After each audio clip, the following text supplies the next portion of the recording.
Good morning, everyone, and good afternoon or good evening for those of you who are joining from elsewhere. My name is Bill Bird. I'm a senior expert at the U.S. Institute of Peace working on Afghanistan, and I'm really pleased to have you here for this important discussion. USIP is happy to co-host today's program with the International Rescue Committee, the Norwegian Refugee Council, and CARE, and I would like to thank them and the other NGOs who are working on the ground in Afghanistan and doing difficult work under extremely difficult circumstances. And thanks to the panelists for taking time out of their schedules to join us today for this public meeting. We invite both in-person and virtual audience to engage with us and with each other on Twitter throughout using the hashtag USIP Afghanistan. And we also invite you to take part in today's panel discussion after some opening questions and follow-ups.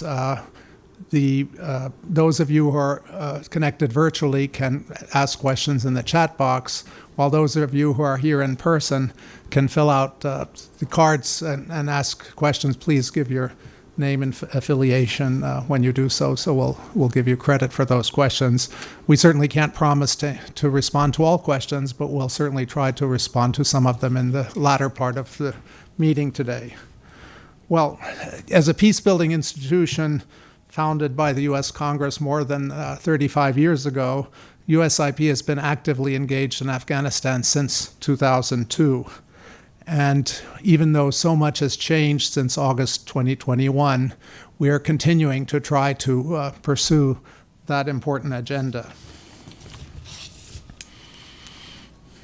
We're also very concerned and really want to draw attention to the extremely difficult humanitarian situation and ongoing economic crisis in Afghanistan. And also to trying to develop or propose policy solutions to prevent further collapse and alleviate the impact on Afghans' lives and livelihoods.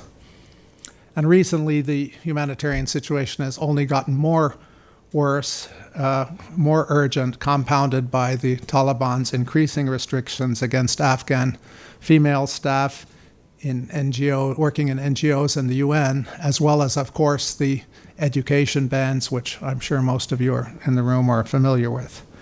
And at the same time, donors' priorities are also changing, and this leads to concerns about a steep drop in funding for humanitarian aid to Afghanistan. So we have an esteemed panel of experts here with us today to discuss these issues and how to move forward to the extent possible. Let me briefly introduce the panelists in the order in which they'll be speaking. Our first panelist is Khalid Payenda. He is director and co-founder at the Institute of Development and Economic Affairs. Very nice acronym, IDEA, and it represents Afghan economists who are doing serious analytical work on the current situation in the economy. He previously served as acting Minister of Finance and other positions in Ministry of Finance, as well as working for the World Bank, Asian Development Bank, and International Monetary Fund. And he's published a variety of articles, which some of you may be familiar with. Our second panelist is Samira Said Rahman. She is the Director of Policy, Advocacy, and Communications for the International Rescue Committee based in Kabul. And unlike Khalid and myself, I should emphasize that our two key panelists are actually coming and visiting from Kabul. She played a variety of roles working for nearly a decade, including she worked as the Communications and International Relations Advisor to Afghanistan's electric utility, which, by the way, I would argue is one of the success stories over time in the last 20 years in corporatization and regularization of its activities. And she also served as Director of Relations of the President for the Islamic Republic of Afghanistan, among other positions.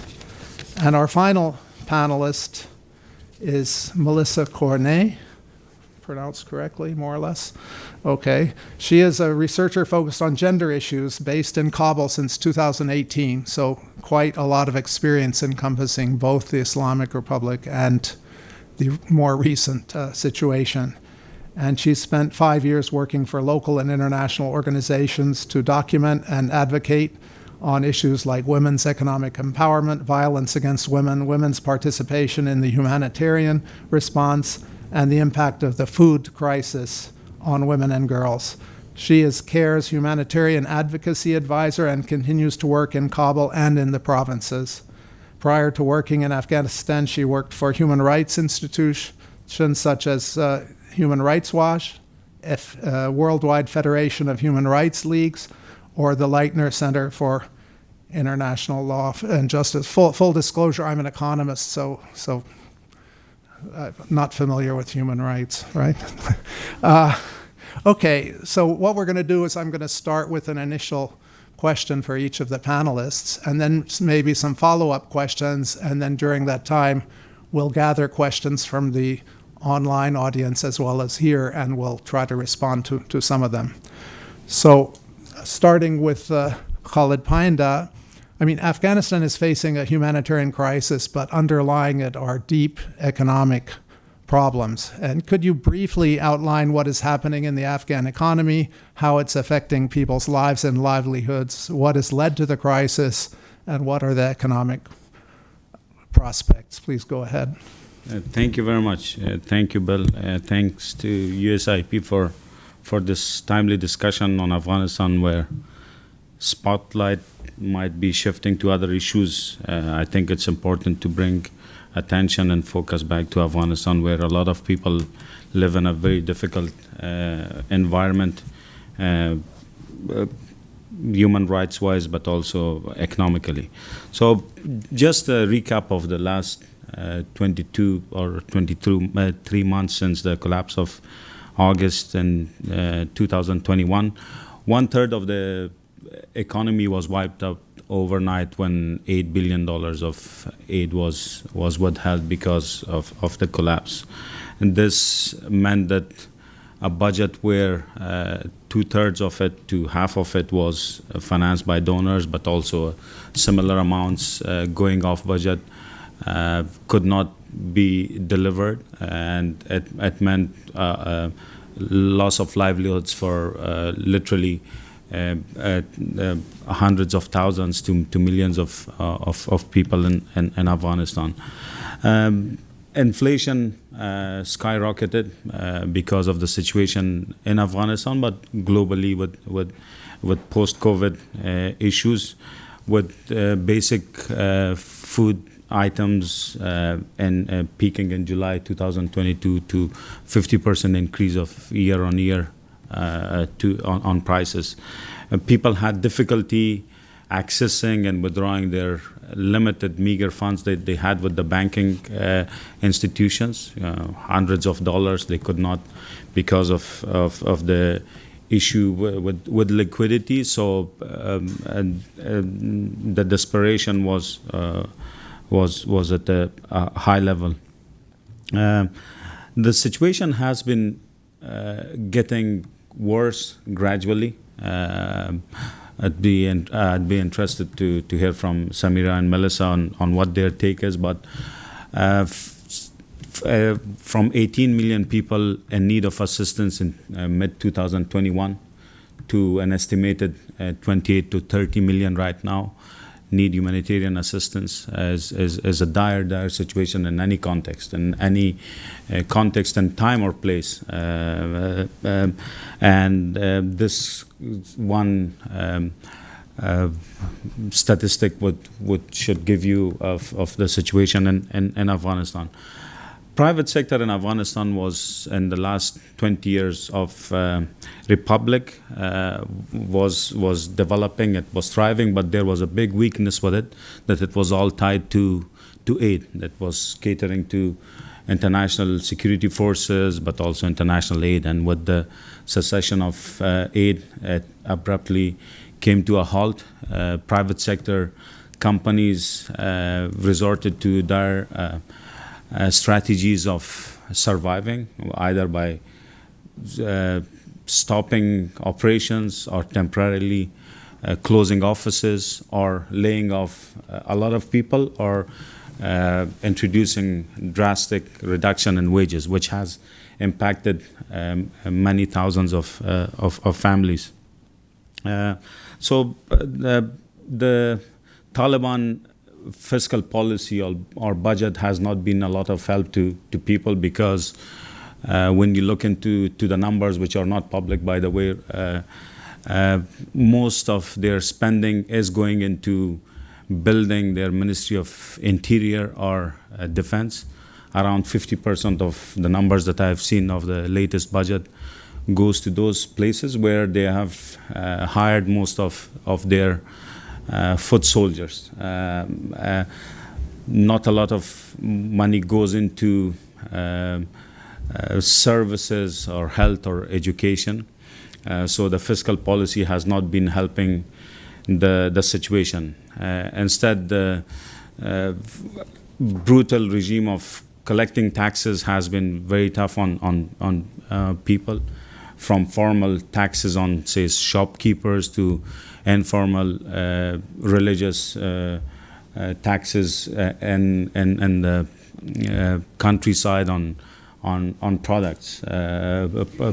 Agricultural products has been making it difficult for people. The situation with overall financial institutions in Afghanistan being disconnected from the rest of the banking sector has not made it easier.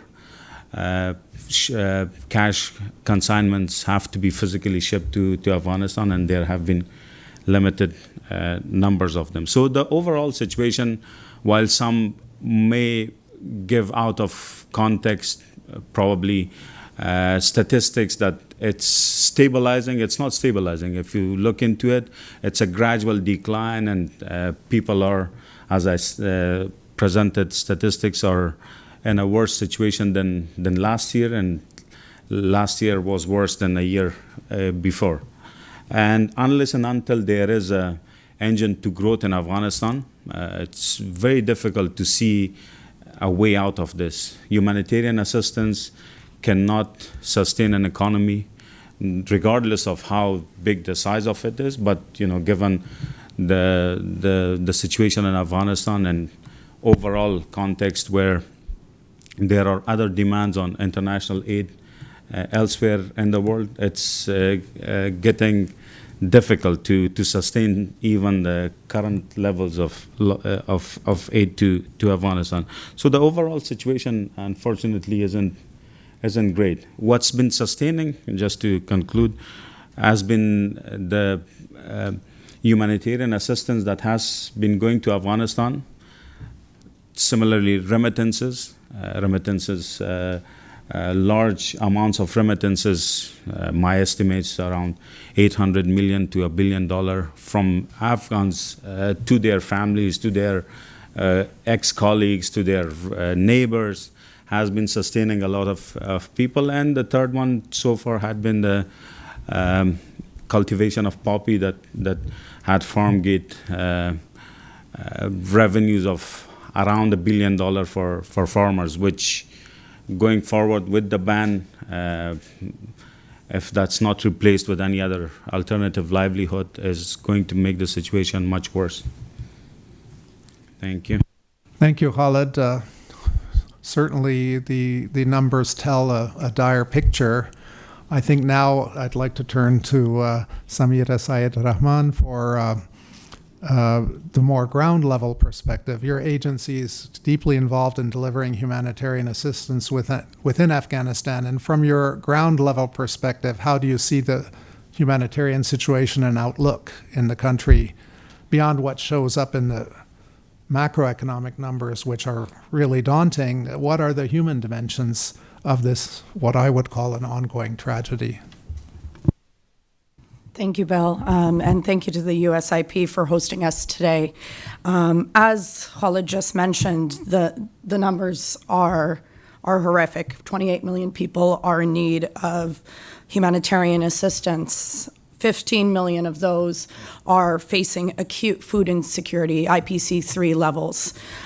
What this means, needs are rising, but that's not to say that, nothing has been done over the course of the last 2 years. International assistance in terms of humanitarian aid has helped us curb a famine during the past 2 years, which is why we need continued and sustained levels of humanitarian assistance to Afghanistan. And the poverty on the ground is visceral. For those of us who have been in Afghanistan for some time, it's visible, it's in your face. The lines of women outside the bakeries are increasing day by day. You walk around and you speak to the shopkeepers. There is a little shortage of actual food. Instead, the food is there. It's on the shelves, it's on the carts, but it's rotting because people do not have the means to purchase the food. I was in Logar just before I traveled here. As some of you may know, Logar is just an hour outside of Kabul. There, I met a woman who had been referred to a clinic that the IRC operates there.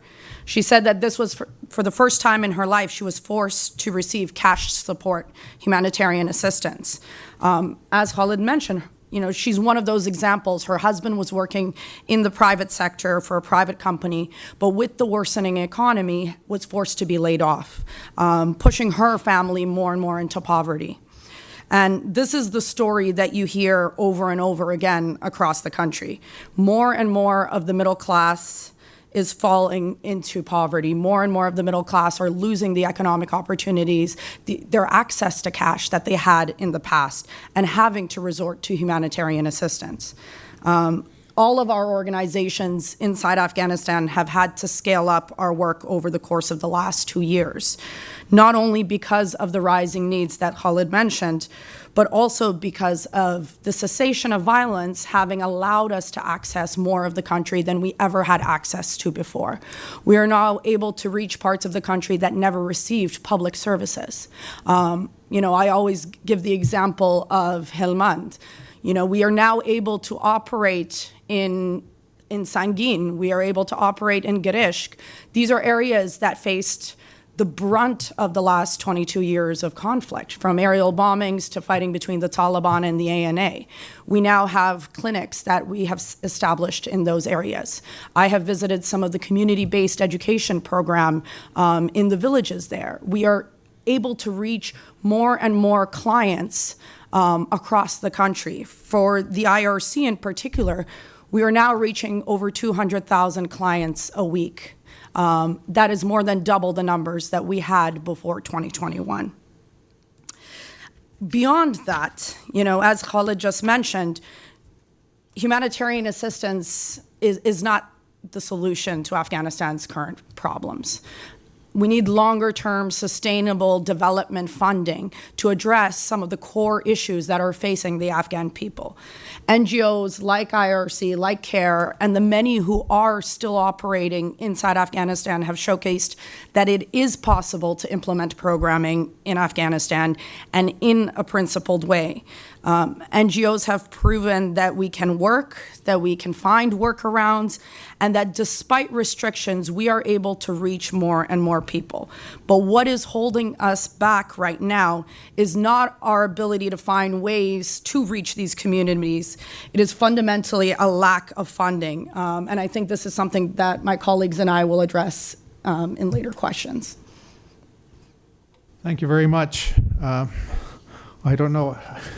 I expect, Melissa, you're not going to have particularly good news following these two dire presentations, but particularly focusing on the gender issues that you've been working on for your time in Afghanistan. I mean, women and girls are suffering disproportionately, and this reflects serious gender issues and problematic social policies on top of the very weak economy and, as Samira just said, constraints on aid. So maybe go into a little more specifics about how you and other NGOs are navigating this difficult situation and how you are able to continue to deliver critical assistance to Afghan women and girls, and what are the constraints you face? Thanks. Thanks a lot for your question. Gender is definitely at the core of the issues we are dealing with at the moment in Afghanistan. There are a few points, and the first one is definitely the extent to which Afghan women and girls are disproportionately affected by the crisis, the economic crisis, the food crisis. It's something that has been largely documented. At CARE, we did a report last year on the impact of the food crisis, specifically on women and girls, showing, for example, in times of food insecurity, how women and girls are the ones who have less access to food inside the household. There's this social, cultural norms and perception, for example, that women and girls are not the one leaving the home to go work, unlike men and boys, so they are systematically the one less prioritized in terms of access to food. They're also suffering much more from negative coping mechanism, and one of them that has been largely covered by the media is the rise in child marriage. We've been encountering a horrific situation when we meet families that are faced with the impossible choice of having to marry off an underage girl to be able to obtain a dowry and survive. We also have been able to document how even before the bans and the increasing constraints, women and girls were already the one that had less access to aid. They were the ones who were systematically less consulted, had much more problem accessing the aid. To give you an example, some organization had food distribution inside mosque where women did not even have physical access, and also less access to feedback and complaint mechanism. That was an issue way before the bans. Now, when it comes to organizations, to NGOs, what has been happening for the past 2 years is an increasingly constraining environment when it comes to gender, especially to reaching women and girls. Not just the ban, before that we've had all of the constraints on women's ability to move without a mahram, in terms just of like our operation reaching women and girls. It culminated in December, last December, when we had the ban on women aid workers working for NGOs, which was later on extended to UN agencies in April. This ban on women aid workers dramatically affected our ability to deliver to the women and girl beneficiaries, but not just talking about reaching women and girls, like women aid workers are an integral part of our organization, IRC, CARE, but also NRC, other big NGOs. We have like around 40% of our staff women. So that also impacted, like finance, procurement, human resources, not just like, our women colleagues dealing specifically with women and girls. So when we heard about the ban, initially we were forced to suspend temporarily our operations. This was time for us to take stock, to understand what was the situation. And in the 7 months now since the ban, what has been happening is that we have been working to find ways to continue operating in Afghanistan with our women aid workers and delivering to Afghan women and girls. It has not been an easy work. It has been very challenging, but it has been possible. And today, more than 6 months after the ban, we are able to deliver. We are able to deliver in a principled manner with our women colleagues and to women and girls. And the different ways we have been able to do that, in the first months after the ban, we have been able to negotiate and obtain a nationwide exemption for women aid workers in the field of health and nutrition and in the field of education. In parallel, we have been able to work to find local agreements, usually temporary, for women colleagues to be able to go to the field and deliver some of the activities that are not under the sectoral exemptions. We have been able to localize more of our work, relying more on local partners. We have been able, for some of the activities, to rely on third parties, as women are not, at least not yet, impacted by bans on their ability to work in the private sector.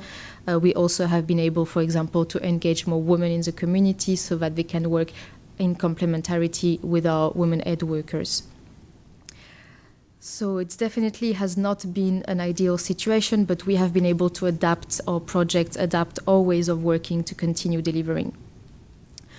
To give you another few examples of the work we've been doing, specifically on gender, so CARE, we co-lead a working group inside the UN, the cluster system, called the GIHA Working Group. It's Gender and Humanitarian Action. So we also have been working a lot in support of other organizations, especially local organizations, to make sure that we are able to offer guidance, training, minimum standards to have gender responsive programming. So all that to say that while it's been challenging, it definitely has not been impossible to continue reaching women and girls. It does take much more time, energy, and resources to do that, because that involves much more engagement and negotiation. That involves making sure that the women colleagues have access, for example, to laptops and batteries and solar panel to work from home. That involves, like a range of kind of measures we have had to take. And the problem that my colleague Samira touched on is that we are now faced with kind of like a double burden. Not only do we have to adapt our programming, we also are faced with a funding gap. As of this morning, I checked OCHA's website. The Humanitarian Response Plan is funded at 14.8%, and we are in July. So the biggest challenge actually became for our organization the fact that we are currently facing funding cuts that affect our ability to continue delivering on the ground. Maybe just to finish, I'll mention a couple of statistics as well. As part of the cluster system, as you know, there are 7 thematic clusters. 6 out of 7 mentioned that right now the biggest issue is the funding gap. Number 2 being the constraints imposed at de facto authorities. The only cluster that is suffering more from de facto authorities policy is a protection cluster, as it deals with child protection, gender-based violence, etc. Another one, while we as international NGO have been suffering from funding gap, it's really local organizations, especially women-led organizations, that have been suffering much more from this funding gap. We have, under the GIHA working group, we have a study coming out next month, specifically looking at women-led organizations, and we asked them what were their main challenging at the moment, and the number 1 was lack of funding for 54% of them. Safety, security of staff, and challenges in terms of delivering only came at number 2 and number 3 in terms of the challenges. Since the ban, only a third of them, 33%, have been able to access new funding. It has been an issue. Most of them have been kind of surviving based on existing funding, or just were forced to stop operations entirely. So maybe just to finish, the situation that we've been describing to us is really like a double punition. On the one hand, they have to deal with the constraints imposed by the de facto authorities, and on the others, they are not able to access new funding. And so we really have this feeling of being doubly punished, and this is having a huge impact on the ability to support Afghan women and girls. Thanks. Thank you, and thanks to all panelists for bringing up quite important and daunting issues. And I would just again reiterate how important and difficult and actually challenging, but also it sounds like rewarding your work is in terms of trying to meet basic needs in Afghanistan. I guess I'd first like to tease out a little more the funding gap. We know we know that there are shortfalls. We know that the UN appeal is always overstated, and they're quite happy if they get 50, 60% of what they ask for. But what I understand is at the moment the prospect are funding being cut in half. And I'm just wondering, maybe Samira and then Melissa, if you can, you highlighted that a bit, but really what does it mean? Or if you want to put it on the more positive side, if there were an additional, X amount of money, 10 million, 100 million for your organizations, what more would you be able to do in the current situation and facing the various constraints? So maybe first, Samira. Sure. Well, we're currently in a situation where we can't even meet the levels that we were meeting last year. As Melissa mentioned, the Humanitarian Response Plan is only 15% funded, and we're in the middle of the year right now. WFP has recently announced that there will be 8 million Afghans that will not be receiving food assistance due to these funding cuts. At the same time, if we are to receive additional funding, we're all looking at ways of implementing programming that addresses some of those drivers of humanitarian needs. looking into longer-term sustainable programming, economic livelihood programming. One of the challenges that we are facing right now is with regards to development funding. Humanitarian assistance can only do so much. It's a Band-Aid solution. Development funding is not coming in at the levels that it should be. Right now, for example, if you look at women-led CSOs, as Melissa mentioned, these are the civil society organizations that were instrumental in the so-called gains of the last 20 years. Over 90% of them have shut down or are partially operational because they have lost funding over the course of the last 2 years. Because the funding that goes to these organizations is considered development funding and not humanitarian assistance. And we're not talking large numbers. A 5-woman organization in Daikundi or in Rhodes that contributes not only to the livelihoods of their family, but to creating space for women, often needs $5,000–$10,000 a year to sustain themselves. But that funding has stopped as of August 15th, 2021. There are mechanisms in place that can be helpful and have been helpful over the course of the last 2 years, if not the last 22 years. The Afghanistan Reconstruction Trust Fund is one of those mechanisms for response that has been helpful. It's been a mechanism through which health sector and education sector workers have been paid. But we need to expand the ARTF to look into, supporting longer-term sustainable livelihood programming, climate-smart agriculture programming. Afghanistan is one of the countries that is worst affected by climate change, yet contributes the least in terms of carbon emissions. We have faced drastic flooding over the course of the last 2 years. We have faced droughts that are impacting farmers. We are currently, the North is in the midst of a locust outbreak that is going to impact the harvest come the fall. And all of this is just going to exacerbate the humanitarian concerns that we are trying to address.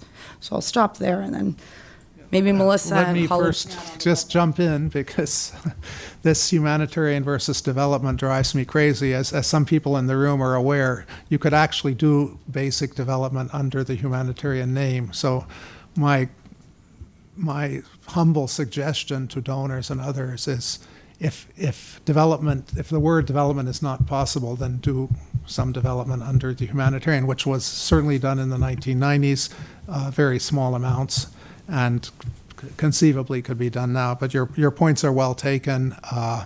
I'm just sort of at a loss because I think Khalid and I both think development is needed, however funded, yet it doesn't seem to, that seems to be almost the red line for many donors. Please go ahead, sorry.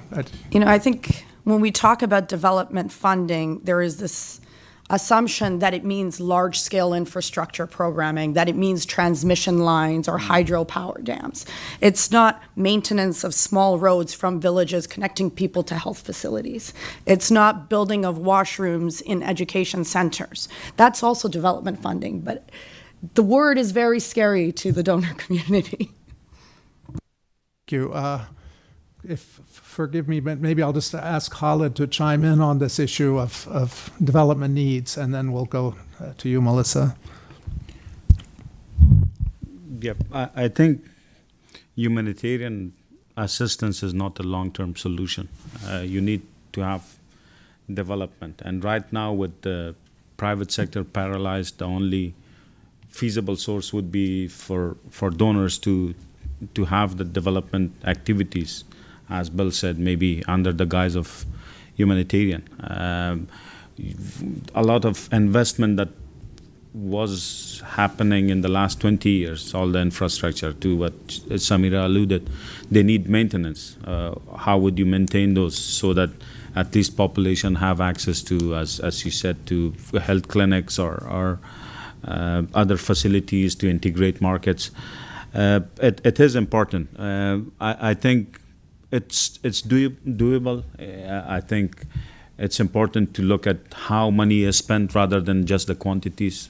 You could do two completely different outcomes with the same amount of money, given what channels do you use, how do you source goods, whether it's locally or whether you just purchase, for example, wheat from across the border in Uzbekistan and dump them in markets, distorting what incentives for farmers in Afghanistan. They have different ways of doing it.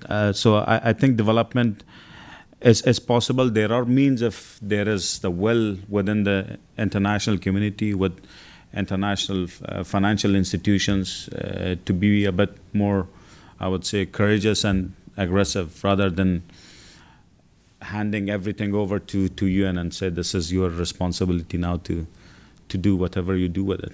I think there are mechanisms well established, for example, in the World Bank to do direct funding of Care International or other NGOs rather than to have to go through a UN agency that would save a lot of overhead costs.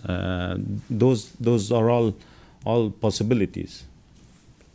Thank you, Khaled. That gets into the cost effectiveness issue, which I'm sure the panelists have some views on. But Melissa, you've been patient. Maybe you can weave in some of this, what additional funding can do, particularly in the areas that you're focusing on.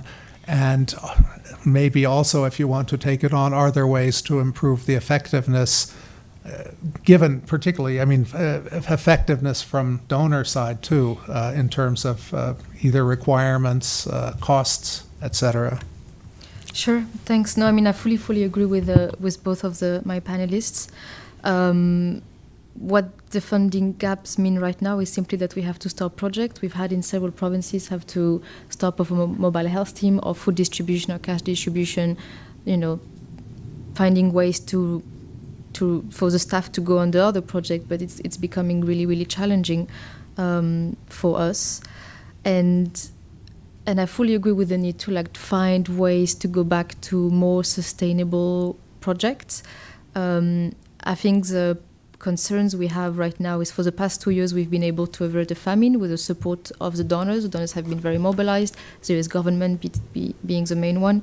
But the concerns we have is in the absence of more longer-term projects, we are kind of stuck in this loop of just emergency aid, and in 1 or 3 or 5 years we might still be just distributing aid that prevents people from dying of hunger, but not actually building anything sustainable that allows them to not be dependent on humanitarian aid.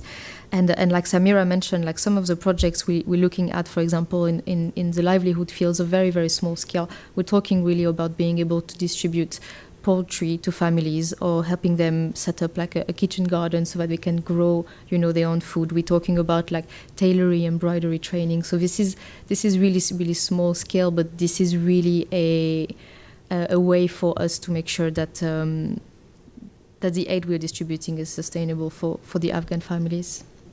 And I'll stop there. Could I just follow up and ask you a little bit more about this?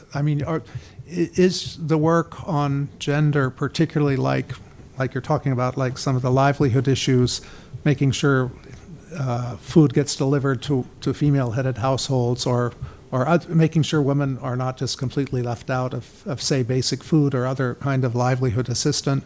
Or are there anything specific you can do on the gender front in terms of, I hate to use the word rights because I'm so unqualified on it, but rights kinds of issues? The one area, I guess you said, where Taliban restrictions are worse than the funding gap. So, we have been able to continue doing, for example, we have a very large women economic empowerment project. The way we have had to do is adapt the ways we are implementing this project. For example, now we are focusing more on livelihoods that women can do from home, for example. So more embroidery and tailoring and cooking than public-facing businesses, for example. So we also have had to go back to the donors, go back to the women beneficiaries, and really listen to what is it that is possible right now and what is it that they want. And for us, this investment in women economic empowerment is really key, because this is what allows them to have more decision-making power inside their family, inside their community, and it's also an argument that works really well with de facto authorities, being able to show the economic positive impact that these programs can have.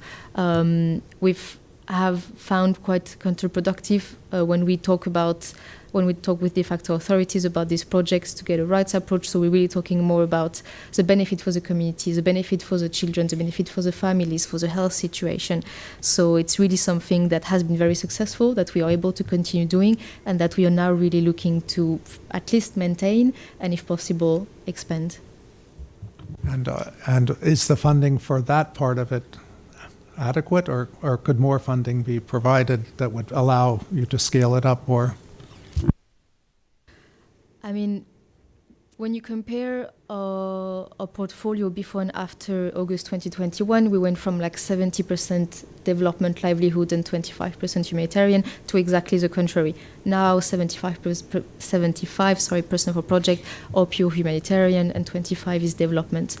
And I think it's been quite challenging for some donors because they are themselves under huge pressure with very limited resources, not limited, but more pressure definitely in terms of the funding, and the number of crises have been increasing that they have to respond to. It's been harder to make the case when they have to kind of choose between life-saving assistance and these kind of longer-term projects. So it's definitely something we're trying to explain and push. It's very hard for us to, the life-saving assistance has to be like kind of the most urgently, but like we also have to kind of like there's no point in doing all of this emergency assistance if we are not able to also have this conversation about how do we actually find ways to get out of this humanitarian crisis. Thank you. I think we could have this productive conversation among ourselves and continue, and I'll resist asking too many more questions. I think Matt is kindly collecting questions from the group. But let me just throw out probably, again, for the what Khalid raised, this cost effectiveness issue. Let me be a little bit, you're talking about delivering, let me be a little bit provocative and forgive me. You're talking about delivering food assistance to women. Is that UN money or is it from elsewhere, from BHA?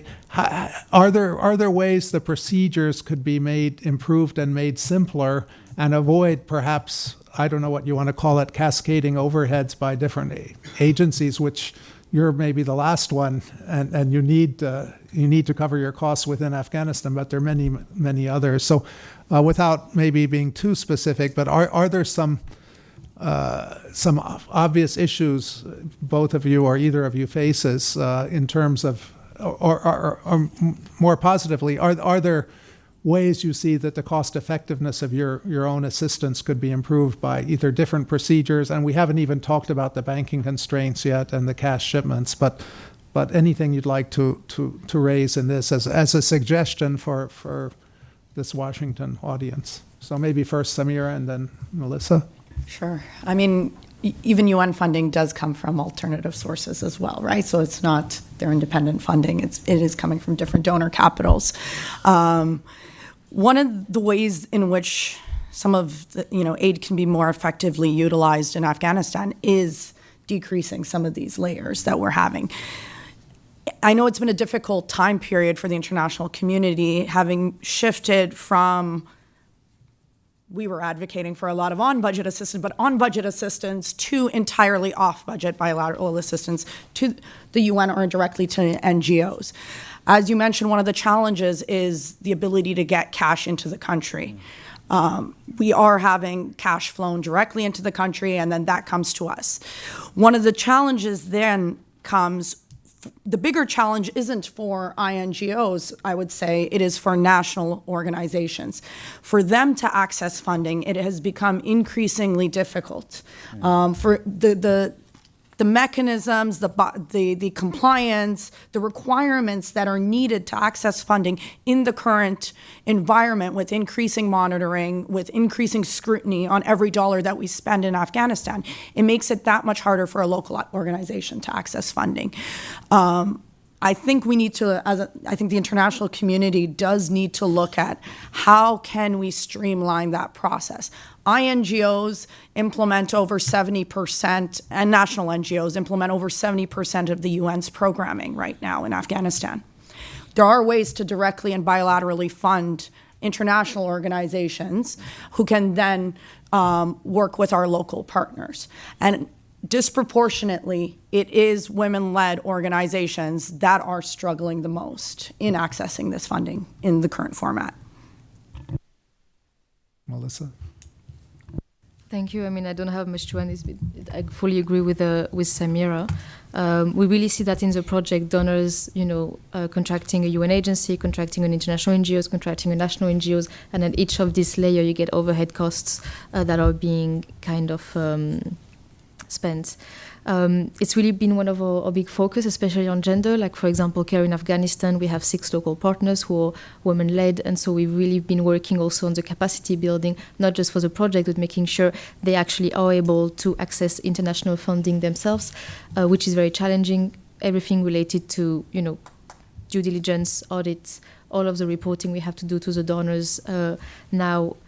So it's definitely also being one of the main asks we've been pushing here in Washington, asking for more flexible and direct funding to local organizations who are able to better deliver, are more cost efficient, and also are better embedded in the communities and know the needs and the ways of delivering, sometimes better than international NGOs and UN agencies. Thanks. Thanks. To me, some of this seems like win-win aspects. I mean, donor funding is constrained. Let's make the most effective, cost-effective, and effective use of it possible. Thank you for the forbearance of the audience. We've been having this panel discussion. Now we'll ask some of the panelists to respond to some questions that have been raised. And apologies in advance that we probably won't be able to get to all questions. But let's start now. The first question is interestingly, and it's not from somebody in USIP, but it's a peace building question. And how do you, with this humanitarian and development issue, the development sort of lack and shortfall of the humanitarian situation, is there any way to pursue peace building as a related and as an agenda as part of this conflict reduction? We certainly know that the big war is over, but there are lots of local conflicts that come up from time to time. The Taliban have been very harsh and, from their perspective, I think successful in controlling the country.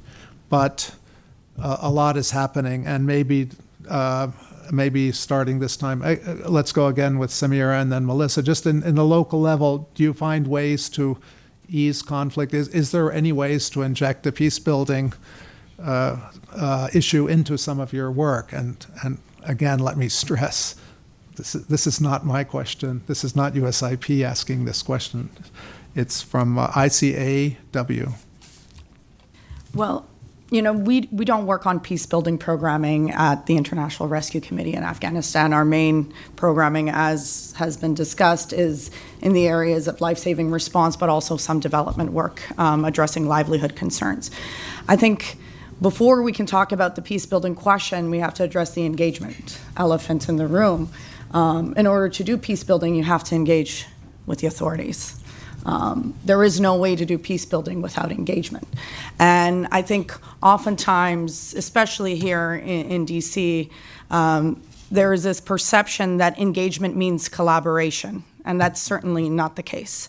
There are 40 million Afghans that still live inside Afghanistan, engaging on a daily basis with the Taliban, whether that is driving down the street through a checkpoint, whether that is paying taxes on your salary, whether that is getting, necessary IDs and paperwork. We engage flying into the airport. We will be engaging with the Taliban in a couple of weeks, or next week for Melissa, going into Afghanistan. We have to engage with them to implement our programming, to be able to get access for our female staff to go to work. This is all forms of engagement. So I think we need to really drill down into what we think engagement is, and how can we expand on this to better address the needs of the Afghan people. Thank you. Very good point about engagement, and I would certainly emphasize that from my own economic perspective. I think organizations like the World Bank, the IMF, and others need to be engaged without recognition, without necessarily direct financial support, but engagement is really critical. And you tied it in with peace building, so maybe you're a peace builder too. Melissa. Yeah, no, I fully agree. I mean, this is something we do on a daily basis. I was in Paktia 2 weeks ago. I went to meet with a local deputy director of economy. I asked, like, can I meet with my women colleague? Can we come to the office? And we find ways to find solutions together, especially when we focus on the humanitarian situation. We all have the same interests, which is we need to make sure that the Afghan population can get humanitarian aid. So we are having this dialogue at local level, at national level. It is definitely sometimes challenging conversation, but it's only by talking with de facto authorities that we are able to find solutions, especially in terms of access, in terms of delivery of aid. I think there's a related question, which I'll also ask, and it's an important question, I think, particularly in donor capitals. But also, first, I mean, are you facing any constraints in terms of your organization's engagement? And perhaps even more important than that, if you're not facing too many constraints, how do you feel that particularly the UN, which is based there and has a mandate to engage with authorities, are they supporting the kind of work you're doing? Are they helpful, or are they sort of absent? Sure. I think, for our organizations, the only game in town for the last 2 years has been humanitarian. So we have been forced to engage from day one, to reach as many clients, reach as much of the population as we can. So our staff are from the communities that they serve, right? Some of the authorities are from the communities that we are serving. Those interpersonal relationships have been key for us in terms of engagement. We have been meeting with, authorities at all levels. I have met with authorities at all levels, from the district level to the provincial to the capital level. Sustained and continued dialogue has been key to allow us to continue to implement our programming in the country.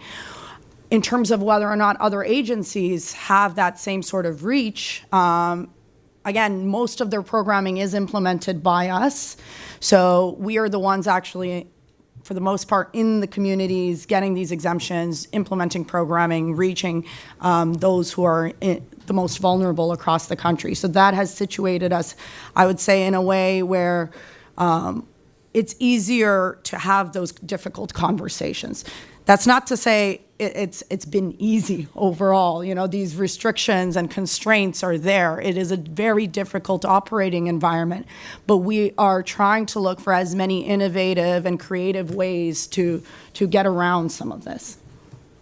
Thank you. And Melissa, maybe for you also, the same question, but pushing it more. I mean, when you run into problems, do you get support from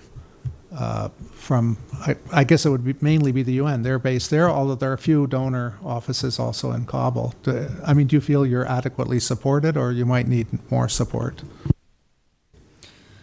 So especially since the ban, there's been really a push for us to engage with de facto authorities as a united humanitarian community. It has been led by the humanitarian coordinator. And so he has been leading on behalf of the humanitarian community to go negotiate exemptions, to address access constraints.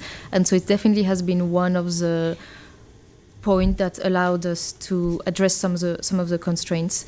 To give you an example, there has been an issue in the province of Hor for the past few months, and we have been able to respond as a united humanitarian community by suspending, for example, to give enough space and time for the humanitarian coordinator to go engage and negotiate and find a solution for all of the organization to then resume working once the constraints had been addressed. Maybe another point that I previously touched on a little bit is finding angles and ways that allows us to have a constructive dialogue with de facto authorities. So, for example, when we're talking about aid delivery to women, when we're talking about women economic empowerment, again, not, or even the bans, not taking the angle of women's rights, which automatically kind of like shuts down the conversation, but really talking about the benefits that everyone in the country has from these programs, from this engagement, whether it's in terms of economic development, whether it's in terms of, like the taxes that are paid from salaries or women economic activities, and all of the positive impact this has on the communities and the families. Thank you very much. I'll turn to Khalid for this question, particularly since he's been in the U.S. recently. But as we all know, I think there are concerns about aid helping the Taliban. And I'm wondering if you could just say a little bit about that aid and broadening it to include other things like the ARTF, IMF support, possibly even the reserves, which everybody talks about endlessly. Are there ways that, I mean, is it realistic to think that aid can completely avoid helping the Taliban, or are there kind of ways it can be handled that would at least minimize that? Yep. So the short answer is no, it's not possible to fully safeguard aid from going into Taliban's. It has been going in the last, during the 20 years of Republic. They would have their informal taxation on NGOs to trade all of it. And I assume it would continue until there is aid. But there are ways in which you could minimize this. I think starting with, and indirectly, but a very important point is on accountability and reporting. You cannot find a single consolidated report on how much aid has been spent in the last 2 years in Afghanistan. You have to go to individual UN agency sites, and you would have to compile it, but then you would have different timelines, and it's impossible to get a one figure. So starting with that, when you have that situation, even for donors who are not present in Afghanistan but giving a lot of aid, like the U.S. government, it's impossible to hold UN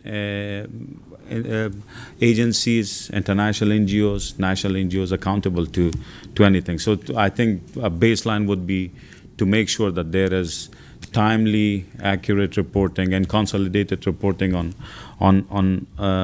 all of this. But there are mechanisms through which you could channel aid. I spoke a bit earlier, and Samira elaborated on ARTF and the World Bank doing direct contracts with these international NGOs. It happens everywhere. They don't have to go through a government. If there is no recognized government, you can use direct contracting. You don't have to go through a UN agency that then has its own mechanism, so you will add complications over complication. So there are ways through which aid could be spent better. Engaging communities is important. That's, you're not accountable only to the donors, but to people to whom the aid is intended. More engagement with those communities brings a lot of transparency and acts as a mechanism where effectiveness of that aid or humanitarian initiative is engaged. There are, on overall engagement, I think, just to be a bit of critical of my previous employers, the World Bank and IFIs have been a bit too cautious. You can't claim to have your mission as eradicating poverty, and then 30 million people are starving, and you just think it suffices to channel funds through ARTF to UN, and then that's your responsibility is over. You need to engage, as Samira said. I believe in engagement with Taliban, as much as it might not be the ideal outcome. You need to engage to put the pressure, keep the pressure constantly on them. and then be in the country, do the tough work of sitting down with them, making sure some of the programs go ahead as you intend them, rather than just making a transfer from Washington D.C. to a UN account in New York, and then your responsibility is done.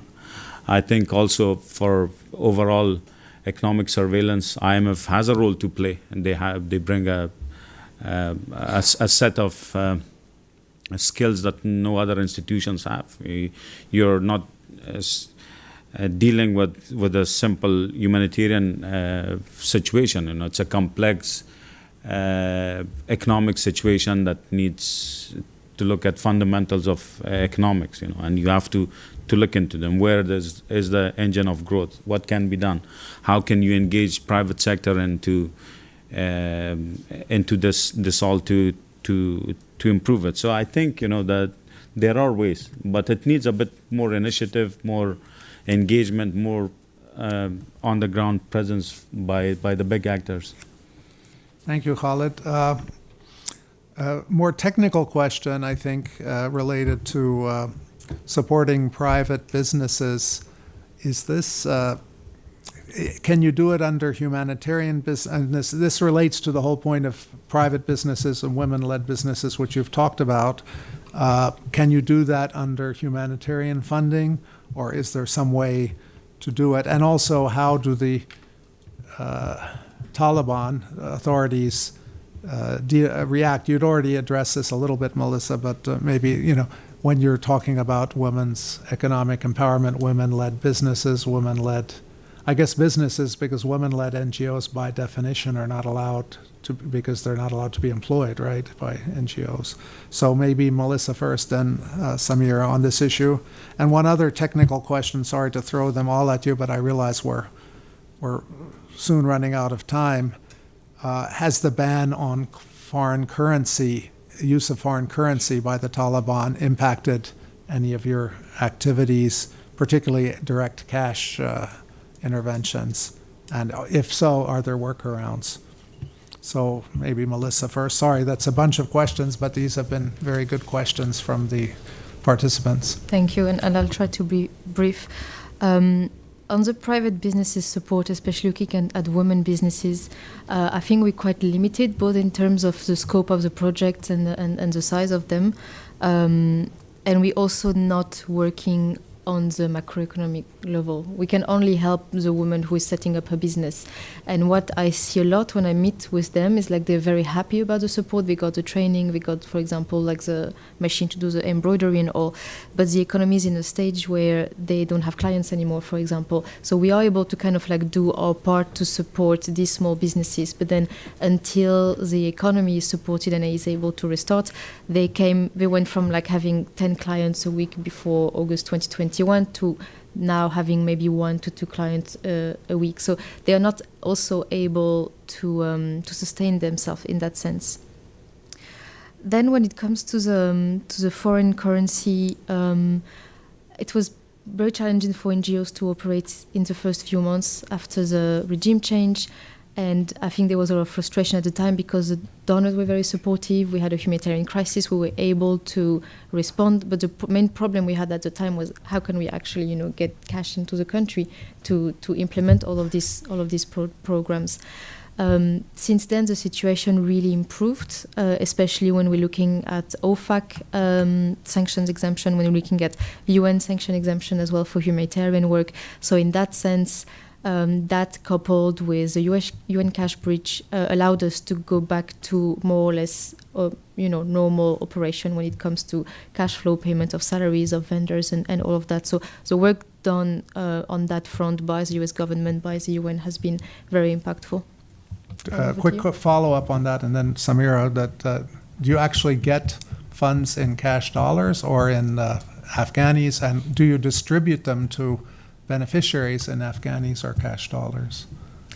Through the UN cash bridge, we get it in US dollars through AIB bank, and then we are able. It depends, like for some of the salaries, the payment would be in USD, and when we do cash distribution, it does have to be in Afghani.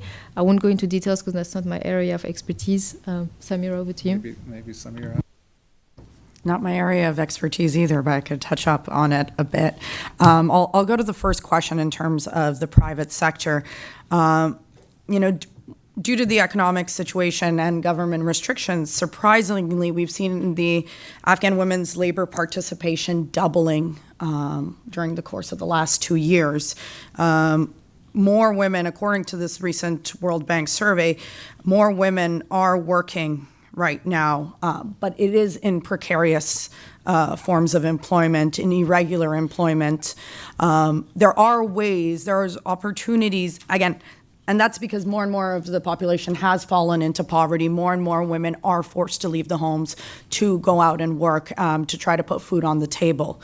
There are ways to support the private sector beyond, the smaller scale examples that Melissa was giving, but we have women-led businesses or women-owned businesses that are medium and large taxpayers in the country. They employ thousands of women across the country. Their biggest impediment to the success of their business and to continuing to grow and support women are the banking challenges right now. They are unable to do SWIFT transfers. They are unable to purchase goods and import and export at the scale that they should be able to. So without addressing the bigger economic concerns, there's again, it's a Band-Aid solution when we're talking about supporting the private sector. And in terms of the cash shipments, again, it's like Melissa said, we receive it in USD. It's a mixed bag. Sometimes we pay our contractors or employees in USD, and then distributions vary with regards to that. And in terms of ban on foreign currency, we're still utilizing and using USD across the country, as was the case prior to 2021. You can go to the shop, pay with USD, and get AFS back. One of the challenges that we did face during the last 2 years was the issue of the Afghani banknotes, and the U.S. government was very helpful in facilitating and allowing for the payment of the banknotes, which were printed in Europe, to come back to come into Afghanistan, which really I think did improve the economic situation, particularly for women and girls. As a woman, when you go to the shop, they give you the worst of the notes. And if you're a man, you get the better quality notes. So that was also having an impact on the purchasing power of women and girls in the country. Thanks. Yet another aspect where women and girls are disproportionately affected, which I think people wouldn't normally think of, but the banknotes quality is a serious issue. I hope that they continue to issue new ones. And again, this is an area where I think Khaled mentioned you need a macro policy, you need a monetary policy. In this kind of deep recession, horrible recession, the normal prescription would be to issue more Afghani money within reason, not letting the exchange rate get out of control. So these are the kind of things which actually would be helpful, and certainly having enough notes. I think there's still probably problems because that was only one big shipment, and now there need to be more. But replacing the old notes and modestly increasing the money supply are obvious things. So many issues, and I realize we're pretty close to out of time. You've been patient. Let me take a question about what would it take for the Taliban to finance social services. And the very good example, of course, is the provincial hospitals, where as an emergency, I think ICRC picked up that, but it had been previously paid by the Ministry of Public Health as part of the national budget. Khaled could correct me if I'm wrong. And so as an emergency mechanism, ICRC took that over. Now, of course, with money shortage, ICRC is not going to be necessarily continuing that, and the obvious thing would be go back to the Ministry of Public Health like it was before August 2021. Apparently that's been refused.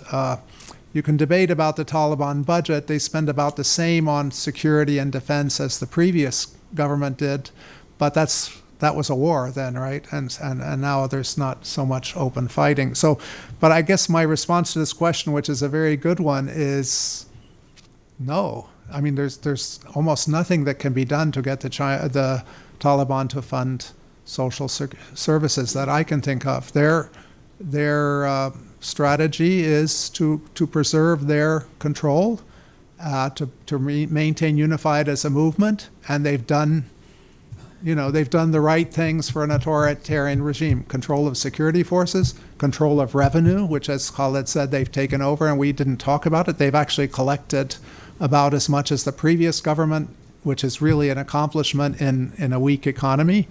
They've really restricted capital flight, so these dollars coming in, they're not all going out of Afghanistan like happened under the previous government. They're ending up, and the Taliban are actually having some reserves, even though the main reserves have been frozen. And so they've done a lot of good things from their own perspective of an authoritarian regime, and not including necessarily caring for their own people. Sorry, that will be my lone non-moderator intervention, but maybe in the same order that we went, I'm realizing the time is out, but maybe Khaled, any final points, and then Samira and Melissa. Yeah, just to conclude, I think this session should have provided you with statistics and reasoning why Afghanistan still matters, and it's important because the sheer number of people suffering is too big to ignore for the world. And I hope there is continued support to Afghanistan. There is continued assistance in the short term on humanitarian, but also development, because right now there is no other mechanism that could substitute for the humanitarian assistance that is being provided. Had it not been for the humanitarian assistance, despite its shortcomings, the situation could have been much, much worse. And in the bigger scheme of things, in the bigger scheme of global economy and international aid, $4 or $5 billion is not a big amount for the world to be able to pledge to Afghanistan. And I hope that it continues. Thank you. Just to add on to what Khaled was just saying, we talked about the humanitarian crisis. The U.S. government in particular has been generous in its funding over the course of the last 2 years, despite the political limitations that are in place. They have allowed us to reach, as I said, more clients than we have ever reached before. This funding has prevented a famine in the country, but it needs to be sustained. It needs to be continued, and we need to look at alternative mechanisms of funding and development funding, as we alluded to throughout this conversation. But none of that is possible unless we have a path forward in terms of dialogue, continued engagement with the authorities. As actors on the ground, we have to do that. But there needs to be further engagement with the authorities through whether it's the World Bank, the IMF, different institutions, diplomatic missions, whatever it may be, to make it easier for us as actors on the ground to deliver aid in a principled manner, to reach as many Afghans in need as possible. So thank you. I'll just stop there. Thank you.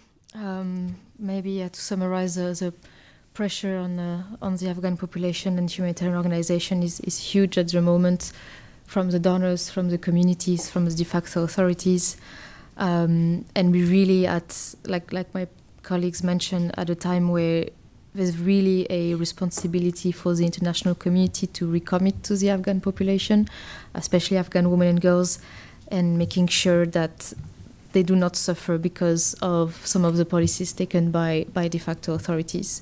So it's really crucial today that donors are able to commit. When we're looking at the US government in particular, we do know that whatever the US government will be deciding will influence also other decisions by other donors. So thanks a lot. Thanks, Bill, over to you. Thanks very much. And I won't try to summarize this very valuable meeting. I believe the recording will be available on USIP's website, so others and outside participants can look at it again later. I mean, I think a few themes that came out of this are engagement, not talking about recognition or financial support directly or anything like that, but just engaging is essential. Maintaining aid, I would slightly caveat that with my own view that try to have a gradual decline in aid rather than a sudden one. The sudden one happened in August 2021, and it took enormous efforts to prevent a very serious famine. And the situation now will be even greater, even worse. Khalid briefly mentioned, and we didn't really cover it, but the Taliban's opium ban is now like another economic shock. And so if you have 1 billion shock there, 1 billion in reduction in aid, you're going to again plunge the economy into basically what was at risk in August 2021. And also to shift the balance of funding, whatever funding is available, away from pure humanitarian toward development. And I would argue for creative approaches in this way, try to reduce overheads, basically change the way of doing business. And I think there are some grounds to be hopeful. There was one question which we didn't take up in the panel because it was so contrarian, but